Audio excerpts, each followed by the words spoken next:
অফবিটে জোর পর্যটন মন্ত্রী, নতুন পর্যটন নীতি আসছে রাজ্যে। পুরুলিয়াতে এসে এমনটাই জানালেন পর্যটন মন্ত্রী Shankar Ghosh. Heritage tourism, religious tourism আমাদের একটা one of the most important component.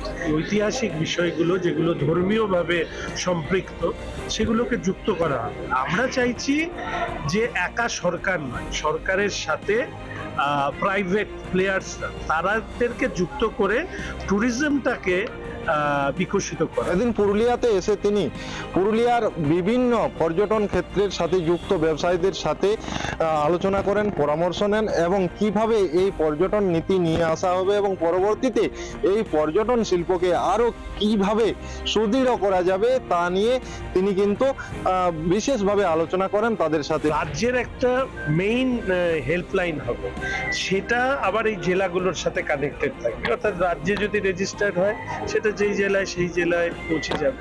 এটা একটা নেটওয়ার্ক তৈরি করা হবে যাতে পশ্চিমবঙ্গে সেফ ট্যুরিজম এই স্লোগানটাকে আমরা নিশ্চিত করব।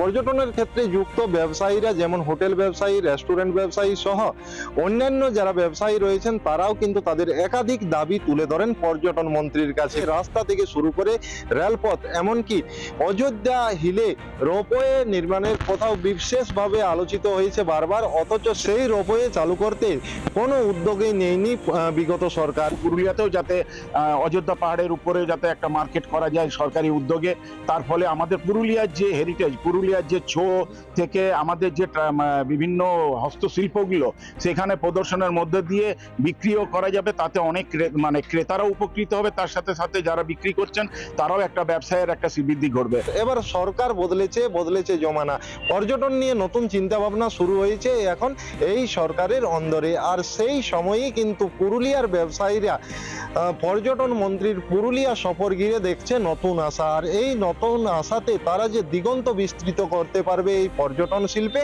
এমনটাই মনে করছেন। পুরুলিয়া থেকে অরবিন্দ মাহাতোর রিপোর্ট, রিপাবলিক বাংলা। নানা ধরনের কন্টেন্ট দেখার জন্য লাইক করুন, শেয়ার করুন আমাদের ফেসবুক পেজ, সাবস্ক্রাইব করুন আমাদের ইউটিউব চ্যানেল। পাশাপাশি অন্যান্য ব্রেকিং নিউজের জন্য অবশ্যই চোখ রাখুন রিপাবলিক বাংলায়।